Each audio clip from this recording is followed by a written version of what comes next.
نحمده ونصلي ونسلم على رسوله الكريم أما بعد فأعوذ بالله من الشيطان الرجيم بسم الله الرحمن الرحيم صدق اللہ العلی العظیم. رب العالمین ہمیں نور قرآن پاک سے منور فرمائے، آمین. 19 سے پارے کا 12واں رکوع اور سورہ شعراء کی آیت نمبر 141 141. کذبت ثمود المرسلین، قوم ثمود نے رسولوں کو جھٹلایا. اذ قال لهم اخوهم صالح، جب ان کے ہم قبیلہ حضرت صالح علیہ السلام نے ان سے فرمایا الا تتقون، کیا تم اللہ سے نہیں ڈرتے؟ انی لکم رسول امین، بے شک میں تمہارے لیے رسول امین ہوں، امانت دار رسول ہوں. فاتقوا اللہ، پس تم اللہ سے ڈرو. وَأَطِيعُونَ، اور میری فرما برداری کرو. وما اسألکم علیہ من اجر، اور میں اس تبلیغ دین پر تم سے کوئی معاوضہ اجرت نہیں مانگتا. ان اجری الا علی رب العالمین، میرا اجر، میرے لیے ثواب، جنت کی نعمتیں وہ رب العالمین کے ذمہ کرم پر ہے. اب آپ نے اپنے قوم سے فرمایا کہ کب تک تم گناہ کرتے رہو گے؟ کیا تم ہمیشہ یہاں رہو گے؟ اتترکون فی ما ہاہنا آمنین، کیا تم اس دنیا میں اور ان نعمتوں میں چین سے چھوڑ دیے جاؤ گے؟ نہیں، ایک نہ ایک دن تمہیں موت مٹا کر رکھ دے گی. فی جنات وعیون، ان باغات میں اور چشموں میں تم باقی نہ رکھے جاؤ گے. وزروع، اور ان کھیتیوں میں. ونخل، اور کھجوروں میں.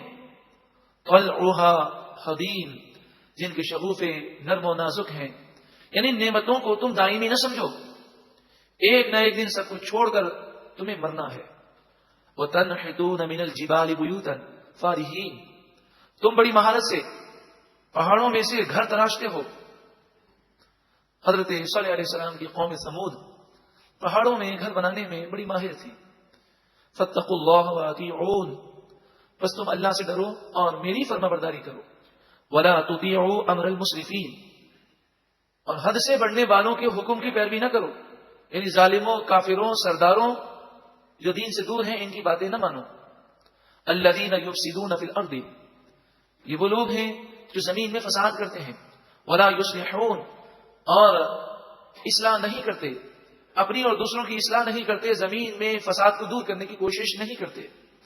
جب انہوں نے یہ باتیں سنی تو حضرت صالح علیہ السلام سے ان کی قوم نے کہا اے صالح علیہ السلام، کئی سالوں سے ہم آپ کو دیکھ رہے ہیں، آپ نے کبھی ایسا کلام نہیں کیا، اور یہ اچانک آپ ایسی باتیں جو عجیب و غریب باتیں ہیں یہ کیوں کر رہے ہیں؟ ہم نے کبھی آپ کی زبان سے ایسی باتیں تو نہیں سنی.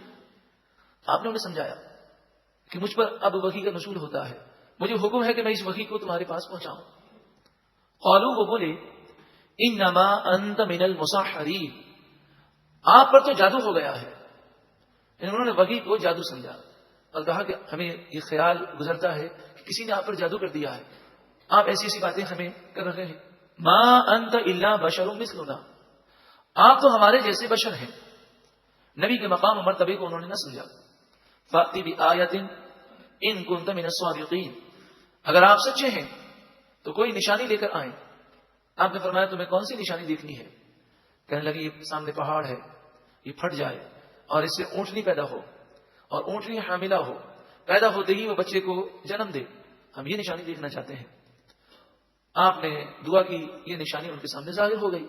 اونٹنی اتنی لمبی چوڑی تھی کہ بعض مفسرین فرماتے ہیں کہ اس کا صرف سینہ 120 ہاتھ تھا، جو ہمارے حساب سے تقریباً 60 گز بنتا ہے. قال هذه ناقۃ لها شرب، هذه ناقہ، یہ اونٹنی ہے. لہا شربن ولکم شرب یوم معلوم، لہا شربن، اس اونٹنی کے لیے پینے کا ایک دن مقرر ہے، پانی پینے کا.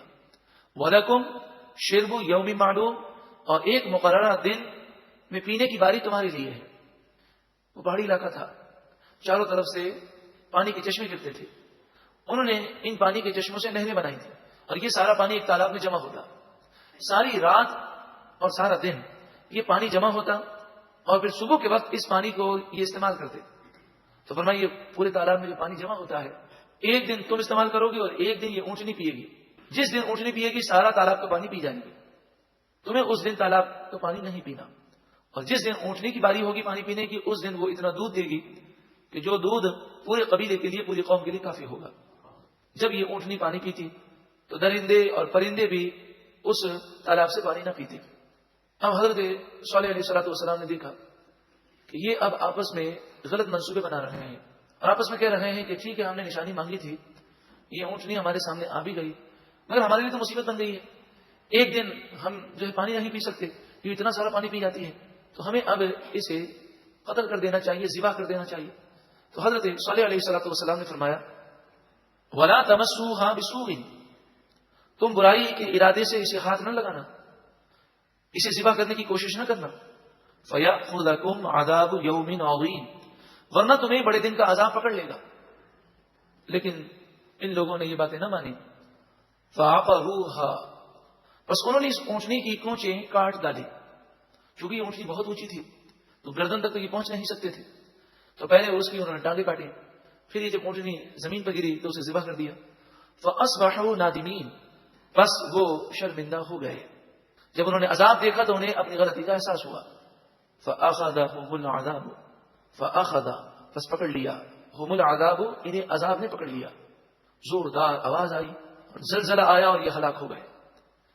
ان فی ذالک لآیہ, بے شک اس میں ضرور عبرت کی نشانی ہے. وما کان اکثرهم مؤمنین, لیکن ان میں سے اکثر لوگ ایمان لانے والے نہیں. وان ربک لہو العزیز الرحیم, اور بے شک آپ کا رب ضرور غالب مہربان ہے.